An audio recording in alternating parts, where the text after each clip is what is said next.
Dokter, izin saya mulai, dokter. Ya.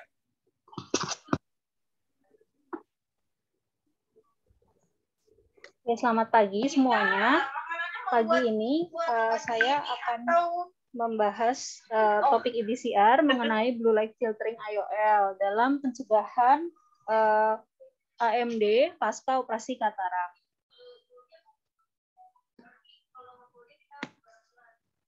Sebentar. Nah, jadi sebagai latar belakang dari studi ini adalah jadi katarak ini masih merupakan penyebab kebutaan paling banyak di dunia karena memang prosesnya sesuatu yang alamiah. Kemudian karena itu operasi katarak dan pemasangan IOL untuk menggantikan lensa kristalin menjadi suatu prosedur yang paling umum juga dilakukan di seluruh dunia.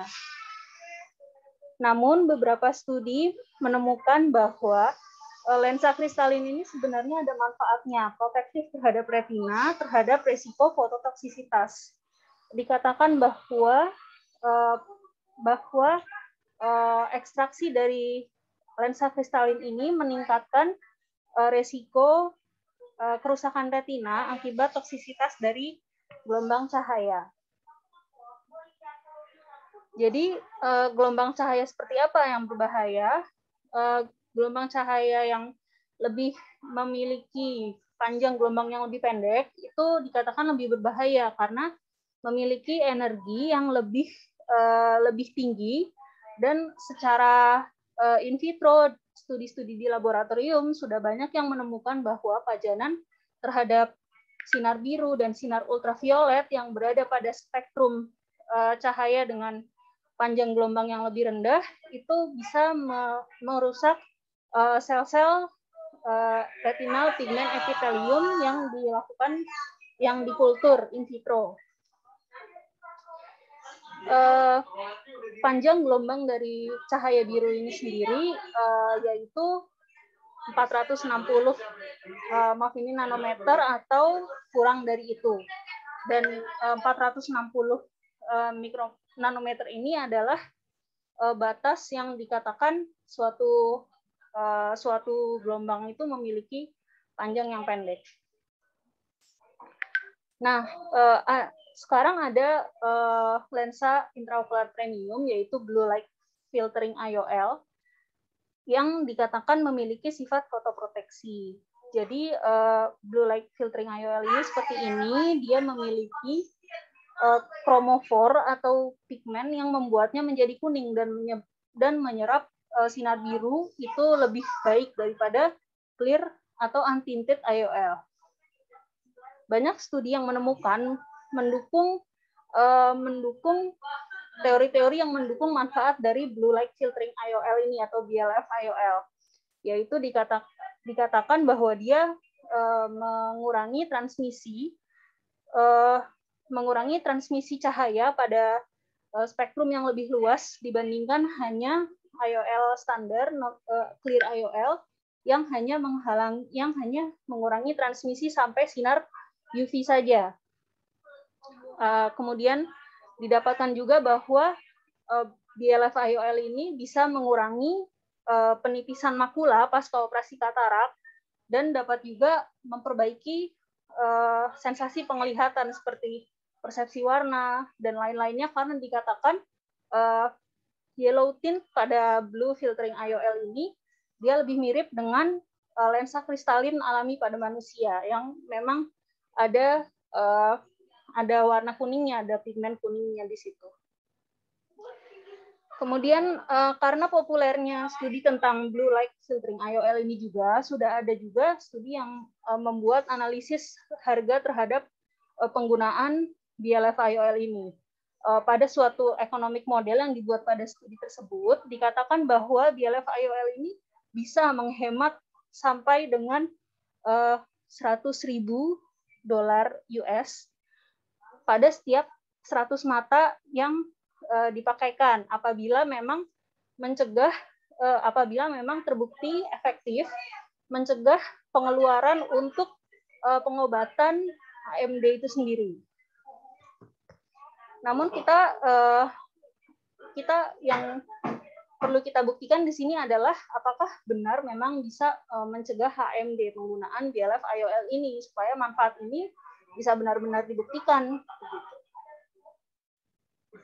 Ini ilustrasi kasus, sebenarnya ilustrasi pendek saja karena memang katarak ini adalah kasus yang sering ditemukan dengan berbagai bentuk dan berbagai cerita begitu. Jadi misalnya pada kasus pasien dengan katarak senilis imatur yang merupakan pasien swasta, pekerjaannya tidak banyak tidak banyak outdoor, mereka masih mungkin bertanya apakah premium IOL ini benar-benar melindungi saya dari penyakit lain gitu, dari resiko AMD, penyakit mata lainnya. Kemudian ada juga bentuk pasien yang lain, misalnya laki-laki dengan usia yang relatif muda tapi sudah katarak matur dan direncanakan untuk ECCE dan IOL. Pasien ini sebenarnya dari pasien yang saya temukan sendiri di salah satu jejaring kita, dia bekerja sebagai dinas kebersihan. Jadi memang kerjanya outdoor, banyak terpapar sinar matahari dan menggunakan pembayaran BPJS. Nah, kita sebagai tenaga medis atau mungkin sebagai third party payer itu bisa berpikir sebenarnya blue filter IOL ini dia benar-benar bisa mengurangi dispense untuk mengobati pasien ini di kemudian hari, karena kita tahu bahwa usianya masih relatif muda, dia akan terpapar sinar matahari dalam usia yang lebih lama begitu, sehingga resiko AMD kemungkinan akan meningkat pada pasien ini. Nah, terlepas dari semua latar belakang yang mendukung manfaat dari blue light filtering IOL ini, sebenarnya blue light filtering IOL ini apakah dia signifikan untuk mengurangi resiko AMD? Itu yang kita mau cari tahu pada IDCR kali ini. Jadi untuk memulainya saya membuat picture dengan kriteria pasiennya katarak dewasa, karena resiko AMD tentunya lebih pada orang dewasa. Kemudian intervensinya ekstraksi katarak dengan blue filter IOL implantation. Kemudian sebagai perbandingan adalah ekstraksi katarak yang dilanjutkan dengan IOL non blue filtering, dan untuk outcome-nya saya cari yang mencatat jumlah age-related macular degeneration pada kemudian hari. Ini adalah metode pencarian yang saya lakukan dengan kata kunci yang di bagian kanan ini.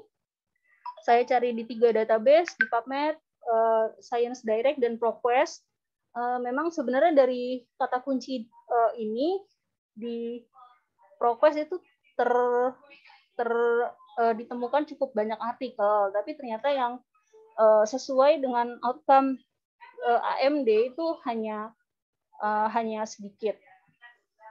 Dari ketiga database tersebut didapatkan 7 artikel yang setelah disaring duplikasinya itu ditemukan 3 artikel, ketiganya available dan dimasukkan ke dalam sintesis pada IDCR kali ini. Jadi ini adalah karakteristik dari ketiga studi tersebut. Yang pertama adalah studi oleh Ashiron tahun 2020 di Finlandia, desainnya dengan studi kohort, dengan partisipannya pasien usia lebih dari 50 tahun yang menjalani operasi katarak yang lancar.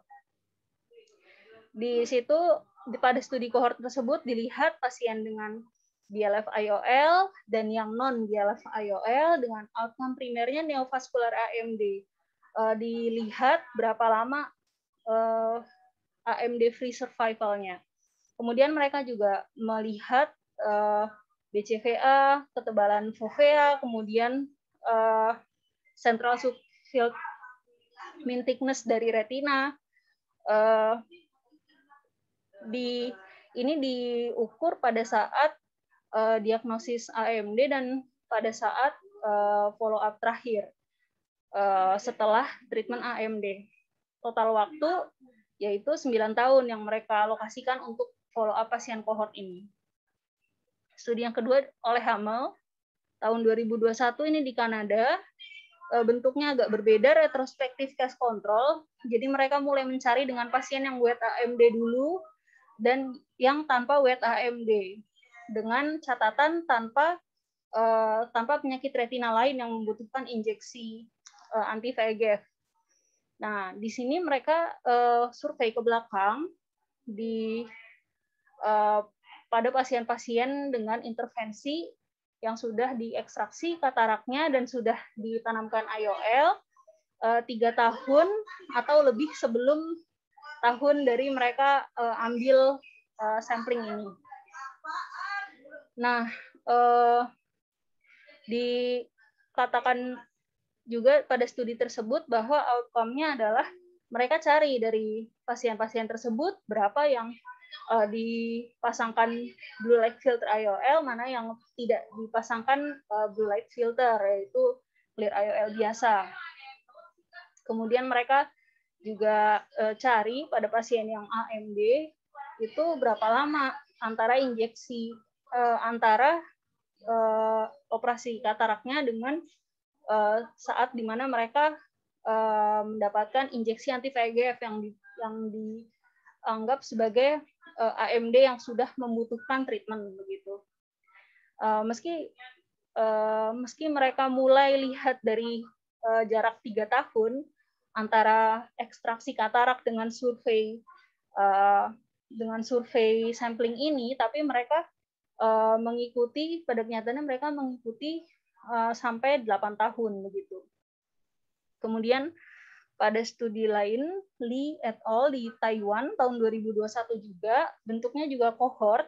Ini mirip dengan studi Ashiron, jadi mereka lihat dari semua pasien di atas usia 50 tahun yang menjalani operasi katarak pada kedua matanya dan implantasi IOL, dan mereka hitung berapa yang mendapat BLF IOL, mana yang mendapat non BLF IOL, dan diikuti selama 10 tahun apakah ada outcome AMD baik dalam bentuk eksudatif maupun non eksudatif.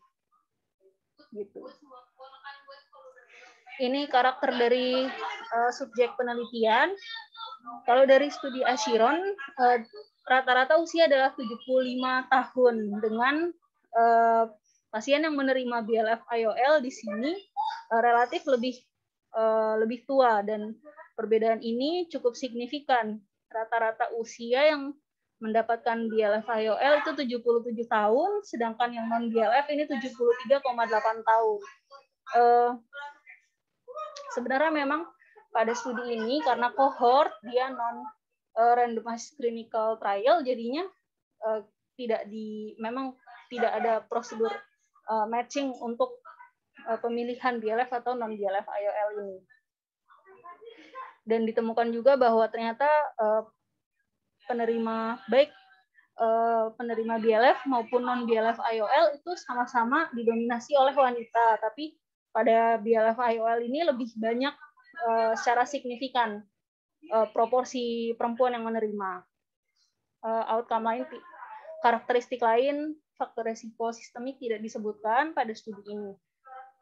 Kemudian pada studi Hamel, di mana mereka menggunakan metode case control, ini mereka mendapatkan case control dengan usia yang sama.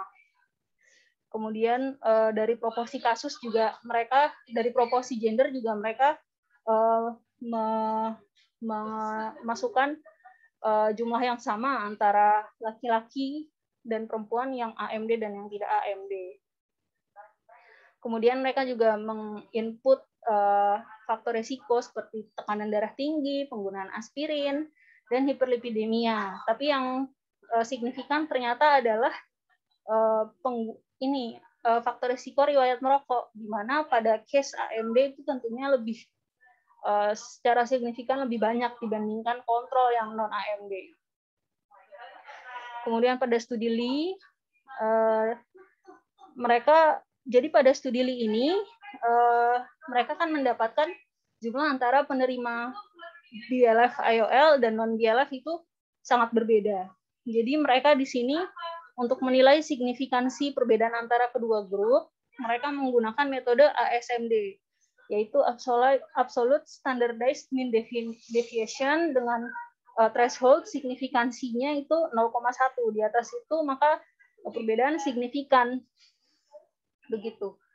Usia dan gender tidak didapatkan perbedaan yang signifikan antara kedua grup. Begitu juga dengan faktor resiko tekanan darah tinggi, hiperlipidemia. Kemudian faktor resiko lain juga penyakit kardiovaskular, penyakit ginjal kronik, depresi, DM, resiko cedera kepala, kemudian penyakit Parkinson, kemudian mereka juga menginput data pendapatan, pekerjaan, dan domisili juga semuanya tidak didapatkan perbedaan yang bermakna antara grup BLF dan non-BLF pada studi Lee ini. Kemudian kita lihat pada data keluarannya, pada studi Ashiron ini didapatkan pada BLF IOL ini angka yang lebih tinggi justru insiden AMD. Namun onsetnya tidak berbeda bermakna pada 2 tahun, 5 tahun, dan 9 tahun ternyata tidak didapatkan perbedaan yang bermakna pada insiden AMD kedua grup, dan dari hazard ratio yang didapatkan juga ini kekuatannya tidak kuat untuk menentukan antara apakah BLF ini protektif atau justru resiko untuk terjadinya AMD. Begitu. Sebagai catatan, pada studi Ashiron ini, onset AMD yang dihitung adalah setidaknya 1 tahun pasca operasi, karena jika kurang dari 1 tahun pasca operasi, dikhawatirkan itu adalah bias dari saat sebelum sampling begitu. Kemudian pada studi Hamel, pada studi ini didapatkan tidak bermakna perbedaan antara BLF pada grup AMD dan grup kontrol non AMD. Nah, dari studi ini didapatkan perbedaan yang bermakna antara onset AMD antara kedua grup. Tapi justru di sini didapatkan bahwa BLF ini, grup yang menerima BLF IOL itu justru lebih cepat mendapatkan AMD dibandingkan yang non-BLF, baik secara survei data mentahnya maupun setelah mereka analisis dengan multivariat berbagai faktor resiko yang mereka survei di awal tadi. Dan di sini juga odds ratio yang didapatkan tidak bermakna, masih menyeberangi angka 1, tidak bermakna, p-value-nya juga tidak bermakna. Dari studi Lee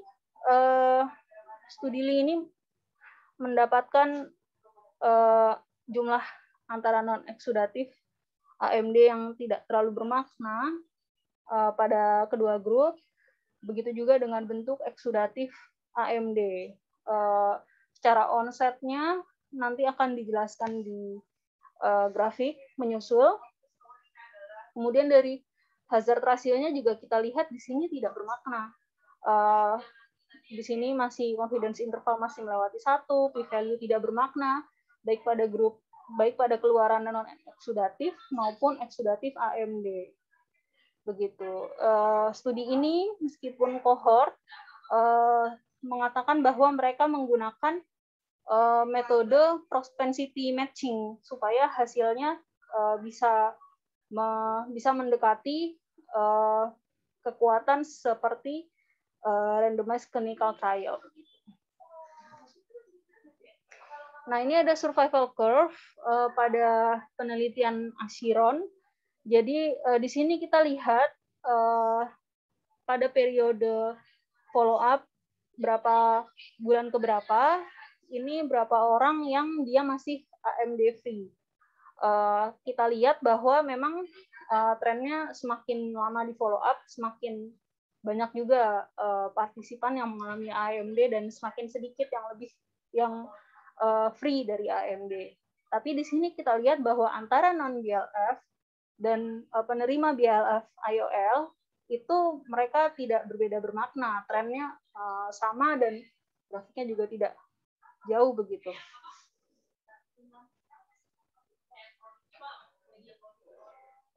Kemudian ini juga setelah dilakukan kontrol terhadap usia dan gender yang tadi di awal dikatakan bermakna perbedaannya, juga masih tidak didapatkan perbedaan yang bermakna antara periode VAMD pada grup penerima BLF ataupun yang penerima non BLF gitu. Sedangkan pada studi Lee yang dibuat adalah incidence curve.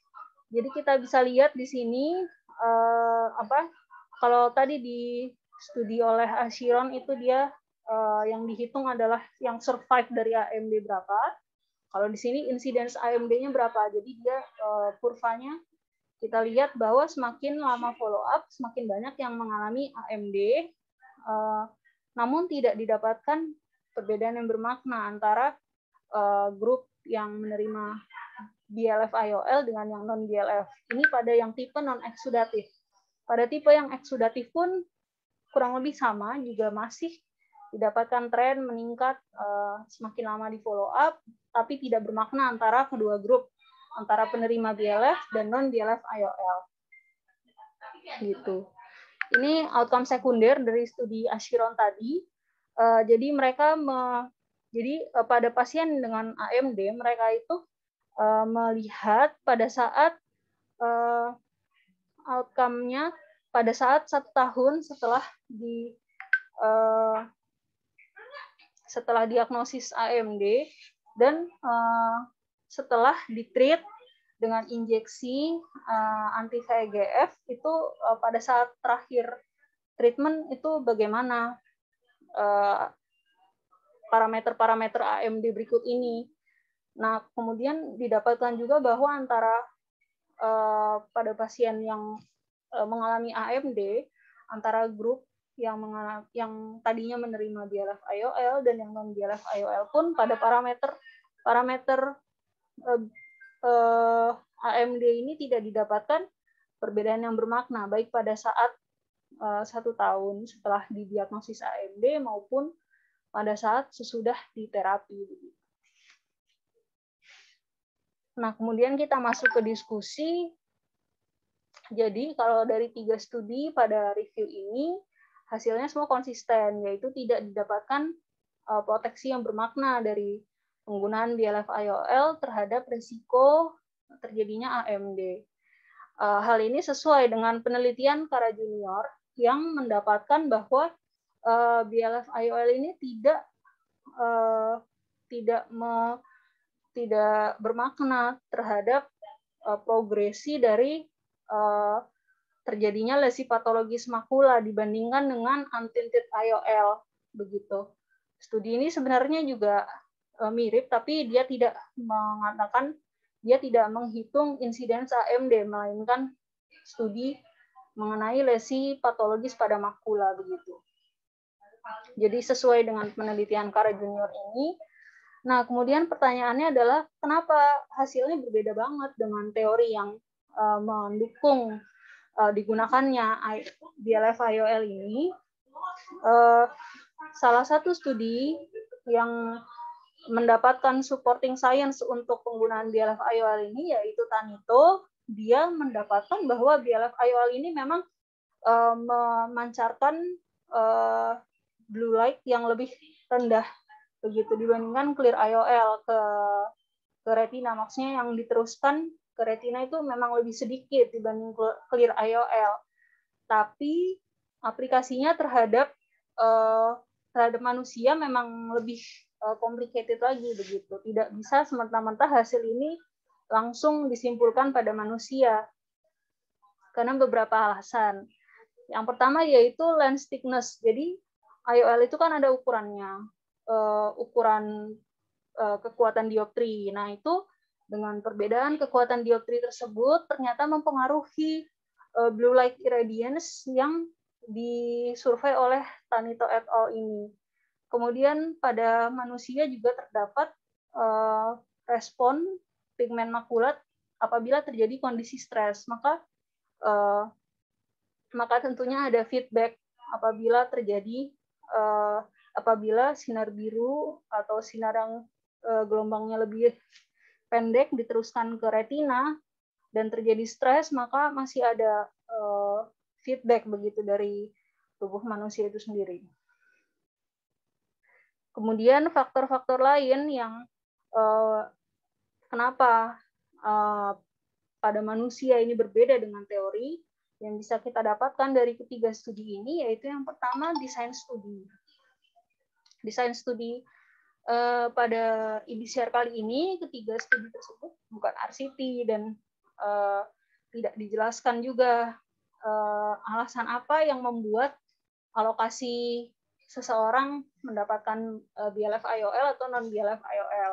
Itu belum dijelaskan di sini sebagai salah satu kekurangan.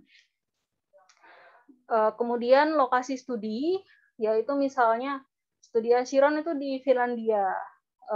Mereka mengemukakan hipotesis bahwa mungkin Finlandia ini daerah yang mendapatkan sinar mataharinya, sunlight exposure-nya itu kurang. Jadi untuk insidence AMD ya mungkin tidak bisa disamakan dengan daerah-daerah seperti subtropis atau negara tropis begitu. Kemudian number of studies yang hanya 3 ini merupakan jumlah yang terbatas untuk dibuat suatu review. Namun memang keunggulannya dari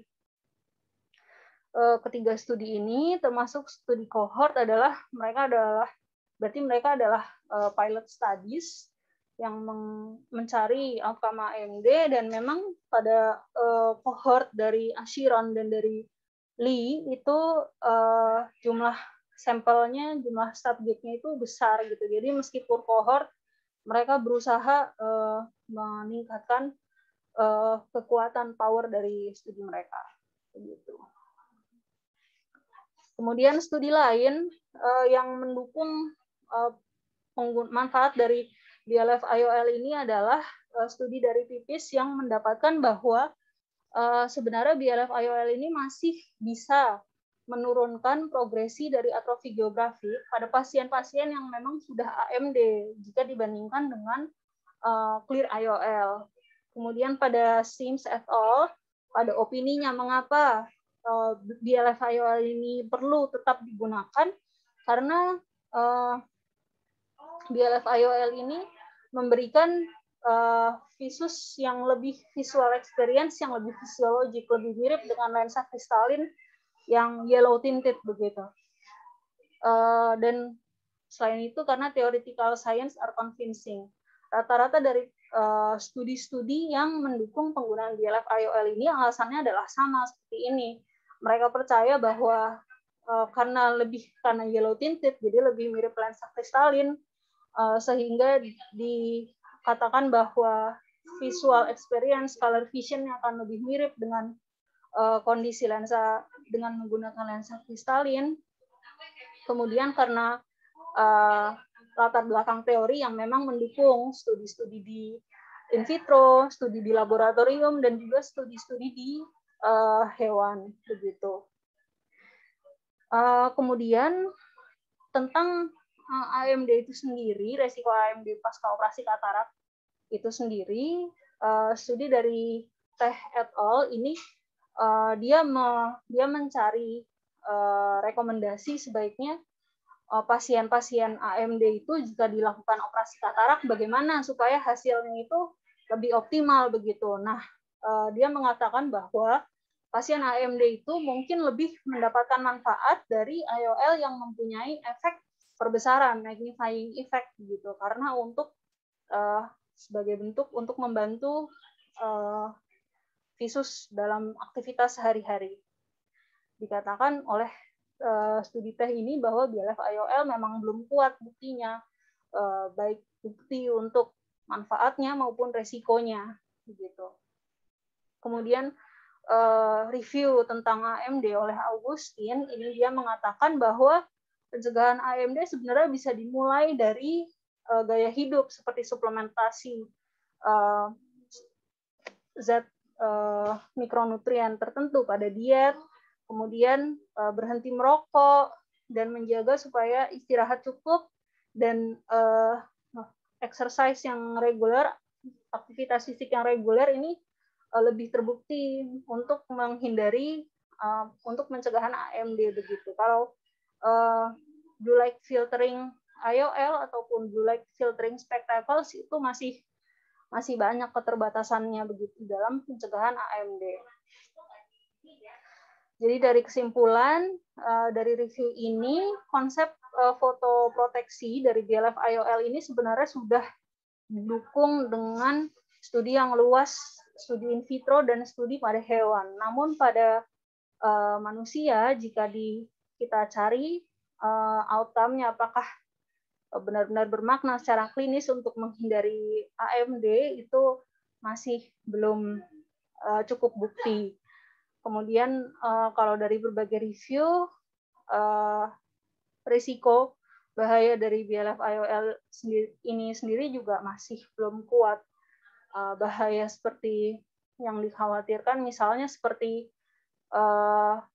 penurunan color vision, glare, kemudian efek terhadap irama sirkadian. Memang ada yang menemukan ada efeknya, namun pada umumnya review mengatakan bahwa bukti efek samping tersebut juga belum kuat begitu. Jika kita mau mengoptimalisasi pencegahan AMD atau progresi AMD pada pasien-pasien pseudovakit, itu kita juga masih bisa melakukan usaha-usaha lain, misalnya tadi edukasi gaya hidup, memperkuat dari mulai yang primer begitu. Ya, itu yang saya presentasikan pada kesempatan kali ini. Terima kasih atas perhatiannya. Ya, terima kasih Dita, sangat baik ya presentasinya. Ternyata tidak seperti yang kita bayangkan ya, efeknya itu tidak begitu kelihatan ya pada pasien-pasien AMD. Ini jurnalnya semua 2021 ya, baru ya. Iya, ada nggak jurnal-jurnal lama yang mendukung bahwa filter ini? Yang lebih lama tadi yang sejauh yang saya cari itu dokter memang lebih banyak dia itu didasarkan pada studi in vitro atau studi pada hewan, atau beberapa memang ada tapi dia outcome-nya tadi seperti geographic atrofi atau lesi patologis pada makula, jadi bukan penyakit AMD itu sendiri begitu dokter. Lebih banyak studi di lab dan berarti yang demikian kamu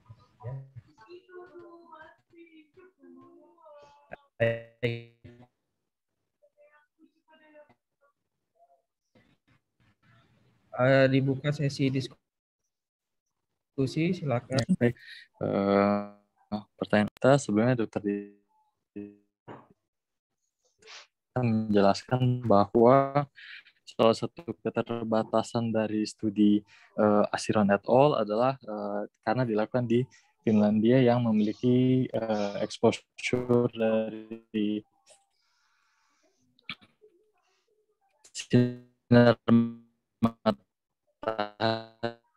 yang kurang. Penelitian di Indonesia, di mana di sini memiliki exposure dari sinar cahaya yang lebih tinggi. Iya. Ini kan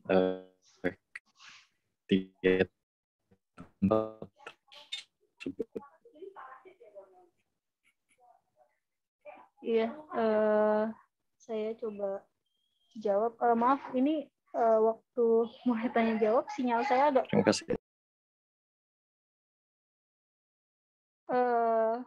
Maaf tadi terputus.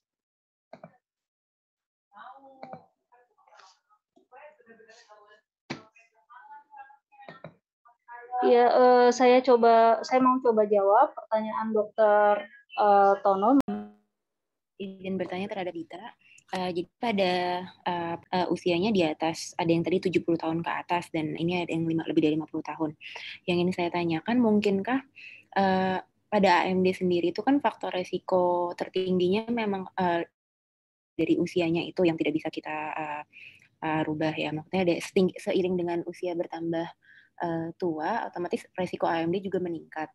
Nah, apakah mungkin protektif dari blue light filter ini tidak tercapai karena memang dilihatnya juga dari pasien-pasien yang usianya sudah 50 tadi sampai ada yang 70 tahun, yang tiga lainnya kan di atas 70 tahun. Mungkinkah apa karena subjek-subjeknya juga sudah memang sudah faktor risiko tinggi terhadap AMD, makanya juga hasilnya tidak tercapai gitu. Jadi ya, seperti itu. Terima kasih. Ya, terima kasih Dokter Aya.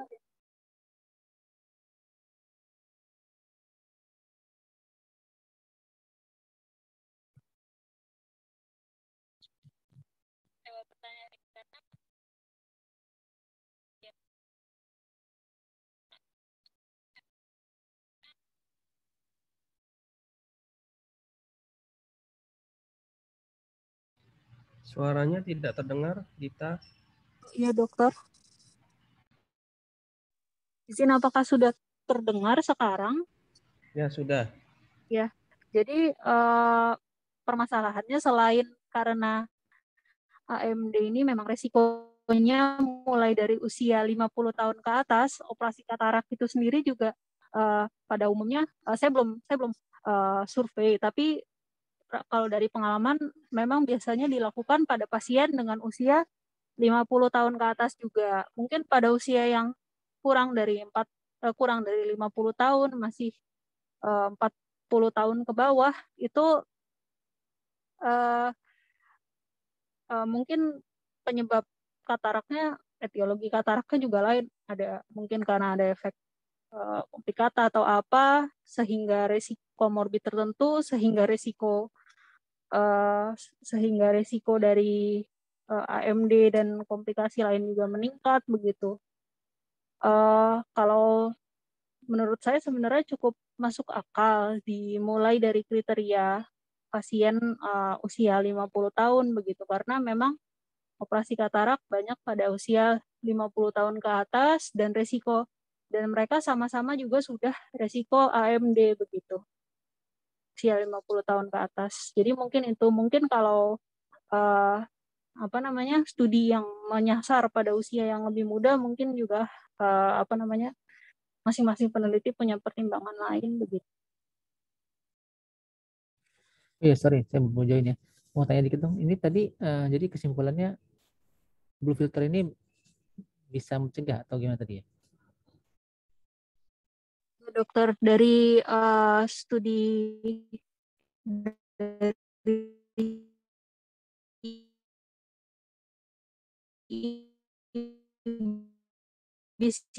dari secara klinis ini masih kurang buktinya, Dokter.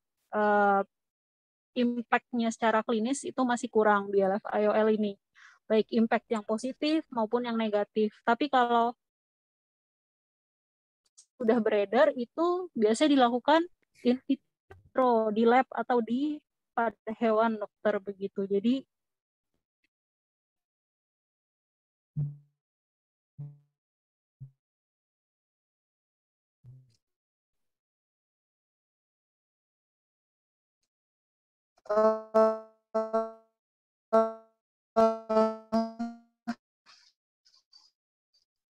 ini.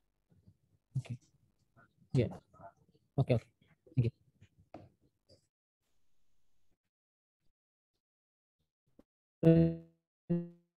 Ini tadinya lebih ke arah orang retina ya. Banyak bahas retina sama bahasa AMD di sini.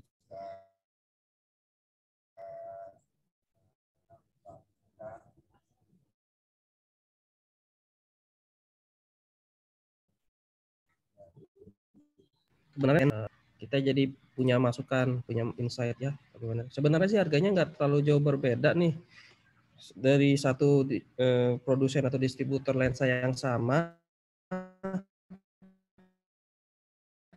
Ada terlalu beda jauh, mungkin beda 100 atau 200 ribu. Jadi ini bukan masuk ke lensa premium ya. Kalau lensa premium kan bisa sampai harganya bisa sampai misalkan di atas 5 juta atau 10 juta. Tapi kalau yang lensa BLF ini sih seperti lensa monofokal biasa, cuma lebih mahal, mungkin lebih mahal 100 ribu atau 200 ribu. Nah dengan pertimbangan itu, menimbang manfaat dan cost yang harus dibayar lebih oleh pasien, jadi kita bisa menentukan nih kira-kira kita mau pakai yang mana nih. Ya. Yang kita yang pakai blue filter tuh yang IQ ya, IQ warna kuning ya. Iya, yang Alcon yang IQ. ya Citra WF. ya. Yang WF ya. SN ya. Itu kan 60 WF. Kalau yang 60 AT itu kan yang biasanya buat Citra buat BPJS kelas 1 ya. Iya. Memang nggak tahu beberapa kasus itu yang lensa-lensa yang blue filter itu yang warna kuning itu cenderung mengalami kekeruhan ya, lebih cepat ya, jadi opasifikasi jadinya. Ada nggak sih dibahas itu? Kalau dari opasifikasi tidak terlalu banyak studi yang bahas, dokter. Lebih banyak studi-studi itu mengevaluasi visual perception, kemudian irama sirkadian, quality of life begitu, dokter. Kalau yang PCO bukan PCO, jadinya jadi lens, jadi jadi opacity. Ini ya dok. Kalau yang resiko glistening atau opasifikasi seperti itu saya belum ketemu sih dokter, atau mungkin sepertinya saya belum lihat dokter. Ada kasus saya misalnya baru nemu satu ya, lensa IQ itu jadi glistening dia, jadi ada deposit kalsium ya, atau jadinya mungkin kita nanti bisa ngebahas secara detail dari IOL-nya atau apa kekurangannya apa sih dari IOL blue light filter ini. Tapi dia nggak dibahas, dia memang fokusnya kayak AMD ya. Iya dokter. Terus juga kalau dari overall-nya quality of life-nya, lalu tadi apalagi circadian rhythm-nya itu lebih superior atau sama aja dibanding dengan yang lensa yang non kalau dari studi-studi terpisah memang ada yang menemukan peningkatan visual sensation atau peningkatan kualitas hidup atau justru penurunan begitu dokter. Tapi kalau dari review rata-rata sih masih berimbang antara manfaat dan resikonya,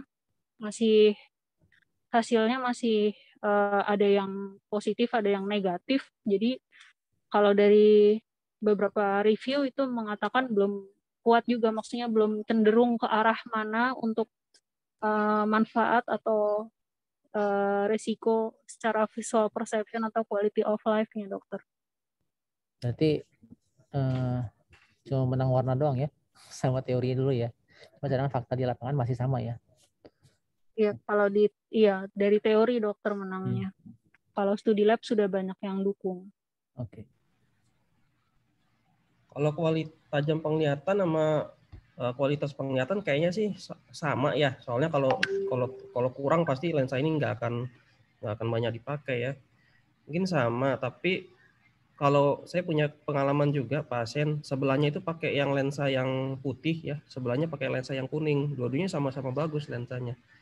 Ya pasien agak aneh aja gitu ketika yang terakhir yang saya pasangkan yang memakai BLF ini, awalnya pasien agak komplain, ini dok kenapa redup ya dok ya, lebih redup dari yang sebelah mata saya yang dulu saya operasi. Tapi setelah dijelaskan sih pasien alhamdulillah mengerti bahwa itu memang ada fungsi proteksinya untuk makula gitu, saya jelaskan seperti itu. Soalnya ibu dulu pakai PJS ya, sekarang nggak PJS. Sebelahnya PMMA padahal, sebelahnya PMMA waktu itu mungkin ada gitu ya. PCR. Ada PCR di rumah sakit sebelumnya dipasang PMMA, tapi dia merasa lebih enak PMMA ini karena lebih terang gitu menurut dia. Tapi setelah dijelaskan sih alhamdulillah dia mau mengerti bahwa lensa yang terakhir ini yang saya pasangkan memang yang lebih bagus, yang versi yang ada pelindungnya untuk makula. Walaupun sebenarnya setelah kita bahas di jurnal kali ini sebenarnya belum terlalu banyak terbukti ya secara klinis ya. Secara teori memang ya. Belum terbukti, dokter. Belum banyak. Mungkin nanti ini kayak kan ada beberapa teori tentang negatif disfotopsia itu. Jadi keluhan pasien jadi ada negatif disfotopsia, jadinya beberapa kasus itu pasien dengan penggunaan lensa di sulcus atau di rotasi haptiknya jadi superior inferior itu mengurangi negatif disfotopsia. Mungkin ada gunaan ini kali ya. Mungkin nanti kita bisa episode berikutnya bisa bahas tentang negatif disfotopsia kali ya, tentang masalah IOL ini.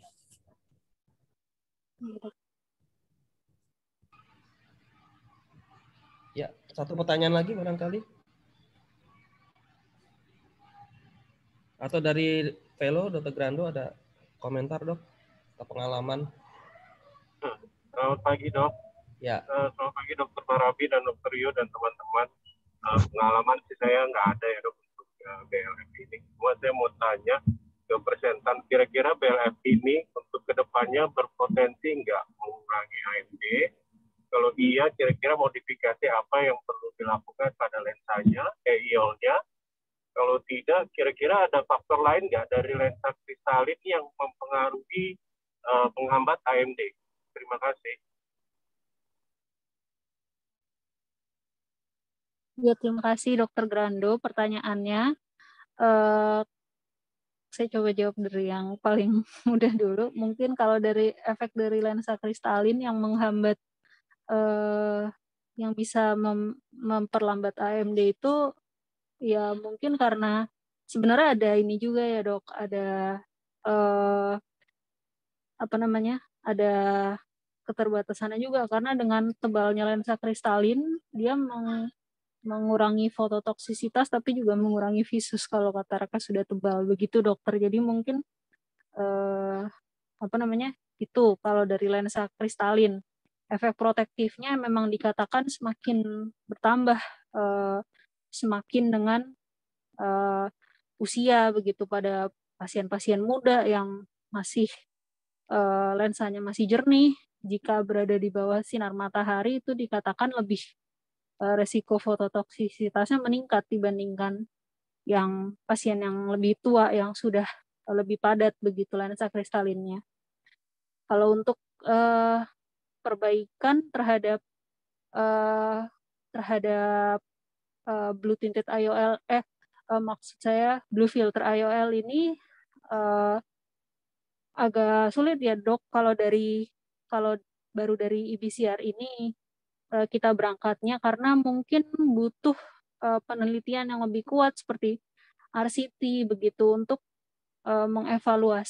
untuk benar-benar mengevaluasi dari BLF IOL ini sendiri begitu. Karena kalau dari studi lab sudah oke. Dari efek negatif disfotopsia kualitas hidup juga masih oke. Jadi kita belum ketemu nih apa yang harus improve supaya benar-benar secara klinis tuh bermakna begitu. Ya paling yang belum RCT-nya itu. Ini kan masih kohort sama case control studinya. Begitu dokter. Terima kasih. Selain faktor lensa, tadi faktor sistemik apa yang bisa kita edukasi ke pasien setelah operasi katarak supaya menghindari AMD ini? Tadi kan sudah disebutkan. Oh ya, faktor gaya hidup, dokter jadi modifikasi gaya hidup sehat seperti misalnya dietary modification, ada suplemen tertentu yang seperti misalnya dia lutein dan zeaxanthin, beta karoten dan antioksidan yang memang bisa mengurangi resiko AMD. Kemudian istirahat cukup, kemudian bergerak exercise secara rutin dan stop merokok begitu. Jadi itu lebih signifikan ya dibandingkan pakai BLF atau NBLF ya. Jadi kalaupun pasiennya pakai BLF tapi kalau masih tetap merokok ya mungkin angka terjadinya AMD-nya lebih tinggi daripada pasien yang pakai NBLF ya. Oke, baik. Barangkali ada pendapat lain, Dr. Rio, Dr. Siska, dok. Ya, cukup kali ya. Memang kalau kita singgung masalah AMD kan nanti beda ya antara AMD yang wet sama yang dry ya. Kalau yang wet itu biasanya udah nggak ada harapan biasanya sih, agak sulit ya walaupun secara teori. Nah, kalau yang dry memang kan isotop prosesnya lebih bagus ya dibandingkan dengan wet. Jadi perkembangan lensa BLF ini jadi sebenarnya masih apa,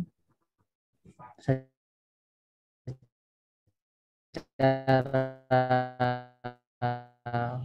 fakta di lapangan masih butuh improvement lagi ya.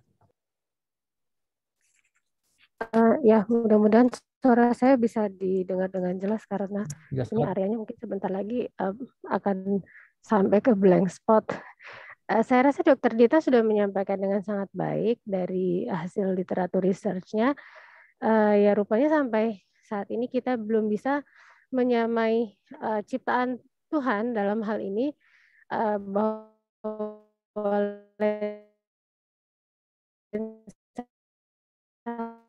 kristalin itu fungsi proteksi terhadap makula. Walaupun secara in vitro dikatakan blue light filter yang dibuat pada IOL itu bisa mempunyai fungsi protektif, tapi secara klinis tampaknya belum ada bukti yang signifikan gitu, terutama jika dikaitkan dengan AMD. Namun sekali lagi AMD sendiri kan memang sesuatu yang proses yang long term, ya agak sulit juga gitu untuk mendapatkan clinical significance dalam hal ini. Namun yang sudah dapat dapatkan data yang significance untuk AMD adalah hal-hal yang terkait dengan faktor risiko yang lain ya, seperti nutrisi dan kebiasaan merokok. Dan untuk sun exposure sepertinya fungsi protektifnya itu masih ya, signifikansinya itu belum bisa dikatakan kalau misalnya Anda punya genetic factor AMD, kalau Anda harus dilakukan operasi katarak, atau Anda adalah ada AMD-nya, katakanlah ada drusen gitu, maka harus gitu pakai blue light, kemudian itu akan bermanfaat atau tidak bermanfaat. Apalagi kalau misalnya diharapkan terus AMD-nya itu tidak akan progres gitu untuk yang tipe wet misalnya, ternyata nggak gitu juga gitu perjalanannya. Nah kemudian yang udah jelas kalau memang dia itu AMD, tetap disarankan untuk dilakukan operasi katarak untuk dapat mungkin tidak akan signifikan jadi bagus dibanding orang yang tidak AMD, tapi tetap akan membaik dalam hal lens opacity-nya itu diatasi gitu. Jadi biasanya oleh vitreoretinal surgeon pun juga direkomendasikan untuk dilakukan operasi katarak gitu, dan tidak harus diimplan dengan yang blue light filter ini, dengan didapatkan setelah sekian penelitian dan sekian lama dipakai gitu ya, tidak signifikan juga penggunaan blue light. Ya kalau misalnya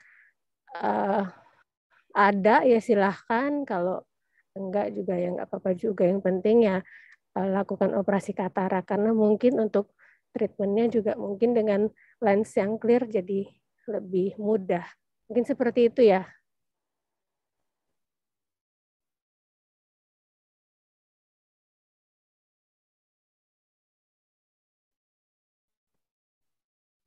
Dokter Siska. Belum ada ya kalau yang BLF ya dok ya, adanya yang untuk yang premiumnya ya, yang pasien citra ya. Iya, ya, yang pasien eksekutif ya, yang dengan yellow tint itu. Ya, yang ya baik, barangkali itu nanti bisa kita perdalam lagi ya dari pertanyaan-pertanyaan yang belum terjawab. Baik, mengingat waktu, terima kasih atas kesediaannya untuk hadir dari narasumber Dr. Siska, Dr. Rio, Dr. Eci, dan terima kasih Dita juga untuk presentasi yang sangat bermanfaat. Saya tutup diskusi kita pagi hari ini. Terima kasih atas perhatiannya. Selamat pagi. Assalamualaikum warahmatullahi wabarakatuh.